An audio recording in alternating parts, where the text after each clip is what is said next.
भाग्यवान, मेरे जूते कहाँ रखे हैं? मुझे बाहर जाने में देर हो रही है। तभी मालती कमरे में आती है। ये रहे आपकी जूते। मैं इन्हें साफ करने के लिए ले गई थी। अरे वाह, तुम कितनी समझदार हो। मेरे बिना कुछ कहे ही सारे काम कर देती हो। तभी मालती झिझकते हुए रमेश से कहती है, सुनिए जी, आपसे एक बात कहूँ, बुरा तो नहीं मानेंगे ना?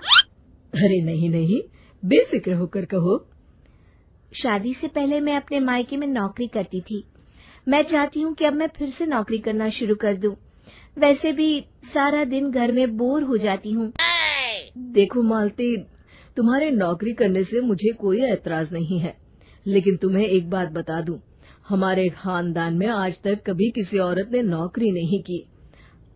फिर भी एक बार तुम माँ से पूछ कर देखो, अगर वो तुम्हें नौकरी करने की इजाजत दे देती है तो अच्छी बात है। रमेश वहाँ से चला जाता है। फिर उसी शाम मालती अपनी सास के पैर दबा रही होती है। तभी उसकी सास मालती से कहती है, अरे क्या बात है बहू, आज तो ठीक तरह से मेरे पैर नहीं दबा रही। किसी ख्याल में खोई पड़ी है क्या? मैं भी तो जानूं आखिर बात क्या है। दरअसल वो माँ जी। अरे हाँ हाँ बोलो, इतना सोच क्यों रही हो? माँ जी, अगर आप बुरा न माने तो मैं नौकरी करना चाहती हूँ। घर के काम करने के बाद मेरे पास काफी वक्त बच जाता है। मालती की ये बात सुनकर उसकी सास गुस्से में कहती है, अरे बहू, तेरी तबीयत तो ठीक है ना? आज ये कैसी बहकी बातें कर रही है?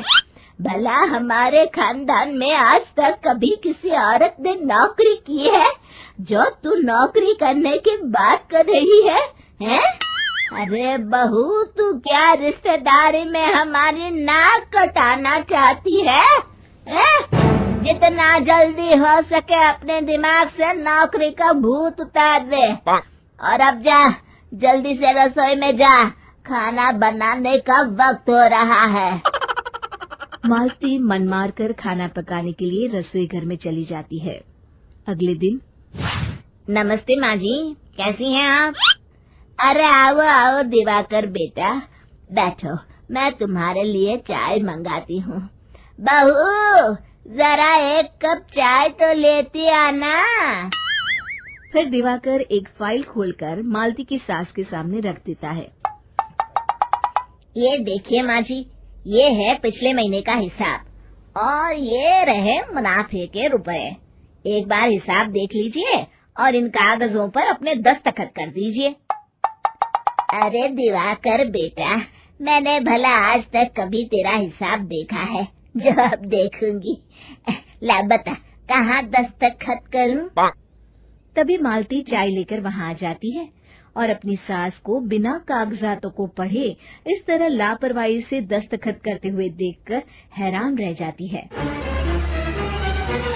अच्छा माँ जी, अब मैं चलता हूँ, फैक्ट्री में बहुत काम है। फिर दिवाकर वहाँ से चला जाता है। कुछ दिनों बाद मालती बाजार में कुछ सामान खरीद रही होती है। तभी एक बूढ़ा आदमी उसे आवाज देता है, अरे मालती बेटी, कैसी हो? मुझे पहचाना? मैं तुम्हारी कंपनी में मुनीम का काम करता हूँ। हाँ चाचा जी, मैं आपको बिल्कुल पहचानती हूँ। कहिए, कैसे हैं आप? मैं तो ठीक हूँ। कंपनी में कुछ भी ठीक नहीं चल रहा, यहाँ तक कि हमें ठीक वक्त पर तनख्वाह भी नहीं मिलती। ये आप क्या कह रहे हैं? अब क्या बताऊँ, आप लोग तो कभी हिसाब किताब देखने दफ्तर आते नहीं। मेरी मानो तो एक बार आप लोग दफ्तर आकर सारा हिसाब किताब देख लो, आपको असलियत पता चल जाएगी। अच्छा बेटी, अब मैं चलता हूँ, देर हो रही है। फिर वो बूढ़ा वहाँ से चला जाता है। वहीं दूसरी तरफ मालती घर पहुंचकर अपनी सास को सारी बात बताती है। तभी वहाँ रमेश भी आ जाता है, लेकिन मालती की सास मालती की किसी भी बात पर विश्वास नहीं करती। तभी रमेश कहता है, अरे माँ, बिना आग के कभी धुआं नहीं उठता। जब मालती इतना कह रही है तो हमें एक बार दफ्तर चलकर देख लेना चाहिए। वैसे भी हम लोग काफी दिन से अपने दफ्तर नहीं गए हैं।